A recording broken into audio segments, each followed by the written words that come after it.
এই মমতা ব্যানার্জি এমন ভাষা ব্যবহার করেছে যে আমি পশ্চিম বাংলায় যে উন্নয়ন করেছি, কোরআন শরীফ ফুরিয়ে যাবে, শেষ হয়ে যাবে, তাও এই পশ্চিম বাংলায় তৃণমূল কংগ্রেসের উন্নয়ন ফুরবে না।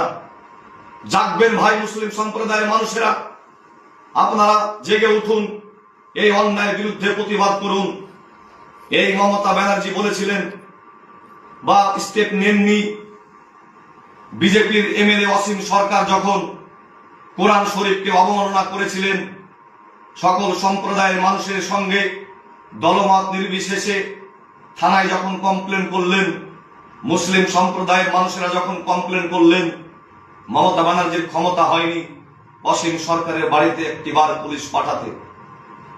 আইনজীবী মুফাক্কিরুল সাহেব উনি শুধু বলেছিলেন যে পশ্চিম বাংলায় যাদের ভোট ডিলিট হয়ে গেছে তাদের পুনরায় নামটা তোলার ব্যবস্থা করে নির্বাচন করা হোক, এটাই ছিল ওনার দাবি। তাই মমতা ব্যানার্জি বড় গলায় বললেন কি যে মুফাক্কিরুল ইসলাম সাহেবকে আমি অ্যারেস্ট করিয়েছি। এখান থেকে প্রমাণ হয় মমতা ব্যানার্জি মুসলিম দরদি যে ভাবটা দেখান সেটা তার পুরোটাই একটা রূপ, বাইরের একটা রূপ। মমতা ব্যানার্জি ভেতরে একরকম, মমতা ব্যানার্জি বাইরে আর একরকম, মুসলিম তোষণকারী একজন মহিলা। আজকে এই মমতা ব্যানার্জির আমলে দেখুন পশ্চিম বাংলায় কত দুর্নীতি হয়েছে। তাই তো তৃণমূল কংগ্রেসের এমএলএ এমপিরা গ্রেপ্তার হয়েছিল, তাদের মুখে বড় বড় কথা শোভা পায় না। এই মমতা ব্যানার্জি ভাইপো বলে যাকে চেনে গোটা পশ্চিম বাংলা,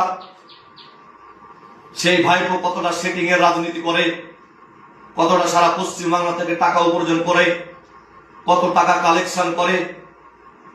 প্রধান নিতে গেলে টাকা দিতে হয়, এমএলএ টিকিট নিতে গেলে টাকা দিতে হয়, এমপি টিকিট নিতে গেলে টাকা দিতে হয়, ব্লক সভাপতি নিতে গেলে টাকা দিতে হয়। সেই টাকা যায় কোথায়?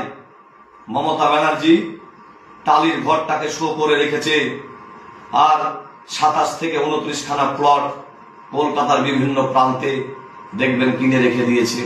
এটা আমার কথা নয়, আমজনতার কথা। আমজনতা এই কথাগুলো বলে। তাই হুমায়ুন কবির সাহেবের পাশে যখন মুসলিম সম্প্রদায় মানুষ দাঁড়িয়ে যাচ্ছে, হুমায়ুন কবির সাহেবকে কলঙ্কিত করার জন্য মমতা ব্যানার্জি এত নিচে নামতে পারে, সেই জন্য ধিক্কার জানাই।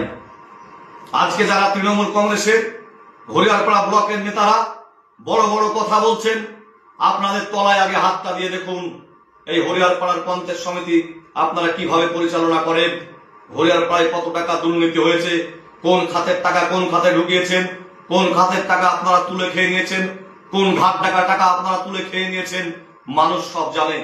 রাস্তার দুই ধারে চোয়া থেকে যখন বহরমপুরে মানুষ যায়, রাস্তার গাছের ছায়ার তলে তারা দাঁড়িয়ে তারা বসে একটু পানি পান করেন, জল পান করেন, সেই গাছগুলো আপনারা কেটে ফেলে দিলেন।